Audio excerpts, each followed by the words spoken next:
প্রশান্ত মহাসাগর পৃথিবীর সবচেয়ে বৃহত্তম মহাসাগর। পৃথিবীর 5টি মহাদেশ এই মহাসাগরের তীরেই অবস্থিত। এই প্রশান্ত মহাসাগর চাঁদের চেয়েও বেশি প্রশস্ত বলে জানা যায়। প্রশান্ত মহাসাগরের আয়তন গোটা বিশ্বের 1/3 প্রশান্ত মহাসাগরের বয়স 75 কোটি বছরেরও বেশি। এই মহাসাগরের বিভিন্ন কোণায় ছড়িয়ে রয়েছে নানান অজানা রহস্য। এই রহস্যময় পৃথিবীর সবচেয়ে বড় মহাসাগর প্রশান্ত মহাসাগর নিয়ে কথা বলবো আজকের এই পর্বে।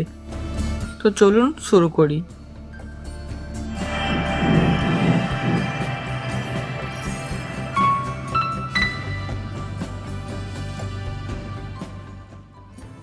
এই প্রশান্ত মহাসাগরের অববাহিকাটি সমস্ত মহাদেশের সমন্বিত স্থলভাগের চেয়েও বেশি বলে জানা যায়। এর মোট আয়তন 6,38,00,000 বর্গমাইল বা 16,52,50,000 বর্গ কিলোমিটার। এর গভীরতা 4,000 থেকে 13,000 ফুট পর্যন্ত হয়। উত্তর প্রশান্ত মহাসাগরে অবস্থিত মারিয়ানা খাত বিশ্বের গভীরতম বিন্দু, যার গভীরতা 11,000 মিটার বা 36,000 ফুটেরও বেশি। এবার জানা যাক এখানকার প্রাণী জগৎ সম্পর্কে। এই মহাসাগরেই বহু জানা অজানা প্রাণীর বসবাস, যেমন বিশাল বিশাল তিমি, অক্টোপাস, হাঙর, কাঁকড়া, সামুদ্রিক কচ্ছপ, তারাপিস সহ হাজারো সামুদ্রিক প্রজাতি রয়েছে এখানে। এর মধ্যে সবচেয়ে বিপজ্জনক হলো ঘাতক তিমি। বর্তমানে এই মহাসাগরে রয়েছে 2,38,500-টিরও বেশি প্রজাতি। তবে এটিও অনুমান করা, বিজ্ঞানীরা বলেছেন এর সঠিক সংখ্যা আজও অজানা রয়ে গেছে। এবার এই মহাসাগরের বিভিন্ন নদী এবং দ্বীপ সম্পর্কে জেনে আসা যাক। প্রশান্ত মহাসাগরের প্রধান সমুদ্রগুলি হল প্রবাল সাগর, ফিলিপাইন সাগর, দক্ষিণ চীন সাগর, পূর্ব চীন সাগর, বেরিং সাগর, জাভা সাগর, সোলেমান সাগর, জাপান সাগর, বালি সাগর ইত্যাদি। প্রশান্ত মহাসাগরে রয়েছে বিশ্বের সর্বাধিক সংখ্যক দ্বীপ। সব মিলিয়ে প্রায় 25,000 দ্বীপেরও বেশি রয়েছে এই মহাসাগরে।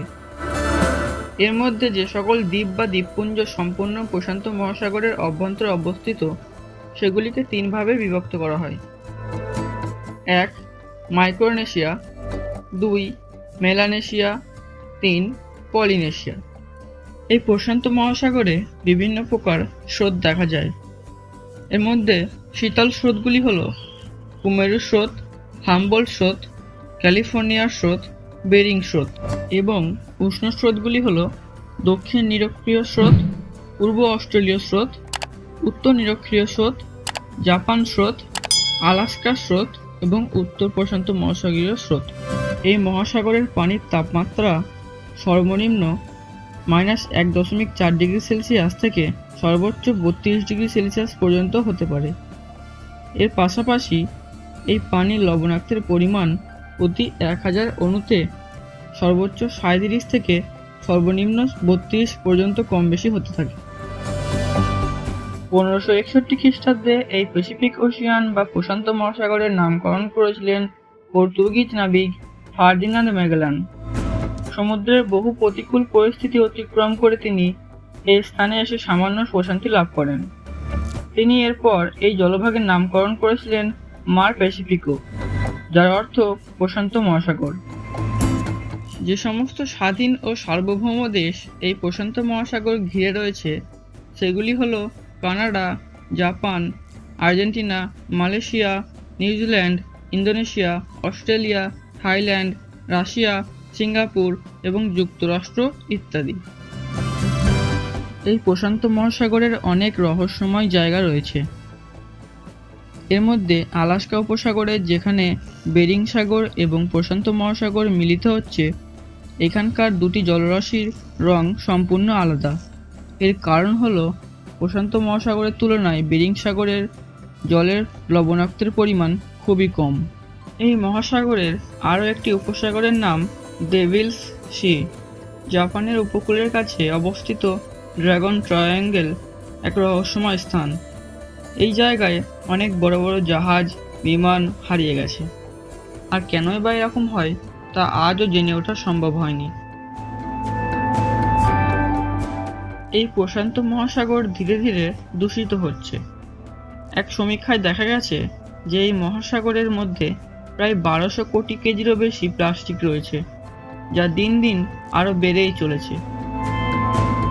এই প্রশান্ত মহাসাগরে 40,000 কিলোমিটার লম্বা এবং 500 কিলোমিটার চওড়া একটি বিশাল আগ্নেয়গিরির বেল্ট রয়েছে, যা রিং অফ ফায়ার নামে ব্যাপক পরিচিত। এই রিং অফ ফায়ারে পৃথিবীর সমস্ত সক্রিয় আগ্নেয়গিরির 75% এখানেই অবস্থিত। তাহলে আজ এই পর্যন্তই। এই চ্যানেলের ভিডিও ভালো লাগলে এবং এই চ্যানেলে নতুন হলে চ্যানেলটি সাবস্ক্রাইব করুন এবং পাশে থাকা বেল আইকনটি ক্লিক করুন পরবর্তী ভিডিও সবার আগে পাওয়ার জন্য।